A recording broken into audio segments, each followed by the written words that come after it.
আসসালামু আলাইকুম। আজকে মাছ ছাড়া অল্প মশলায় ঝিঙ্গের রেসিপি শেয়ার করব।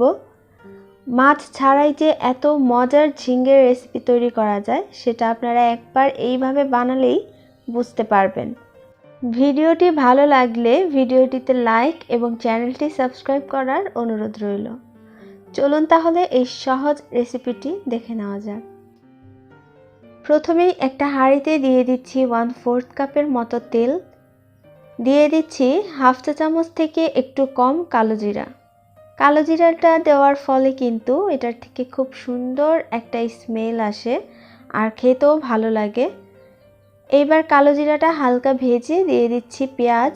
আমি এখানে 3টা মিডিয়াম সাইজের পেঁয়াজ কুচি করে নিয়েছি।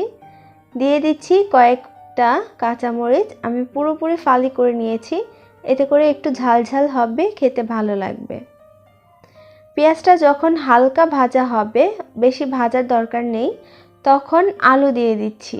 আমি এখানে 3টা আলু এভাবে কিউব করে কেটে নিয়েছি, আলুগুলো মিডিয়াম সাইজের। দিয়ে দিচ্ছি অল্প একটু হলুদ গুঁড়া আর অল্প একটু লবণ। এই লবণ আর হলুদ গুঁড়া দিয়ে একটু মিশিয়ে নিয়ে তারপর আলুগুলোকে খুব ভালো করে ভেজে নিতে হবে। আলুগুলোর মধ্যে হালকা একটু দাগ আসা পর্যন্ত ভাজতে হবে। ঢাকনা দিয়ে ঢেকে আমি কিছুক্ষণের জন্য আলুগুলোকে খুব ভালো করে ভেজে নিয়েছি। এবার দিয়ে দিচ্ছি হাফ চা চামচ থেকে অল্প একটু কম হলুদ গুঁড়া আর হাফ চা চামচ মরিচের গুঁড়া। একটুখানি পানি দিয়ে দিচ্ছি। অবশ্যই কিন্তু আলুটাকে খুব ভালো করে একটু ভেজে নিতে হবে। পানিটা দিয়ে এবার আলুটাকে কষিয়ে নেব। ঢাকনা দিয়ে ঢেকে দিচ্ছি আর পানিটা শুকিয়ে যাওয়া অবধি অপেক্ষা করছি। আলুটা ভেজে নিয়েছিলাম আর অল্প একটু পানি দিয়ে খুব ভালো করে কষিয়ে নিয়েছি। এর ফলে আলুটা কিন্তু সেদ্ধ হয়ে গেছে। যখন দেখবেন আলুটা এরকম সেদ্ধ হয়ে গেছে তখন ঝিঙ্গে দিয়ে দিতে হবে।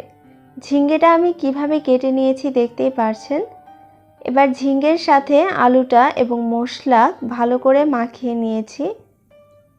ভালো করে নেড়ে মাখিয়ে নেওয়ার পর ঢাকনা দিয়ে ঢেকে দিচ্ছি এবং একটু পরে দেখবেন ঝিঙ্গে থেকেই অটোমেটিক পানি বের হয়েছে।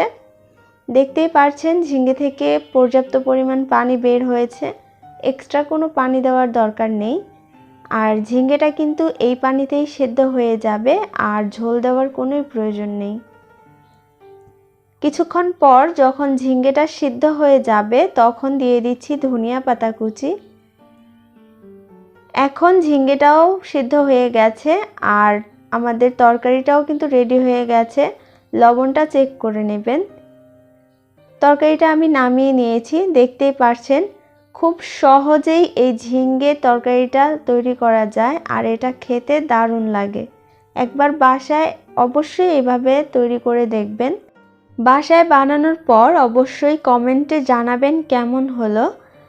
আর একবার বানানোর পর দেখবেন আর মাছ দিয়ে ঝিঙ্গে খাওয়ার ইচ্ছেই থাকবে না। আজ এই পর্যন্তই। সবাই অনেক বেশি ভালো থাকবেন, সুস্থ থাকবেন। আল্লাহ হাফেজ।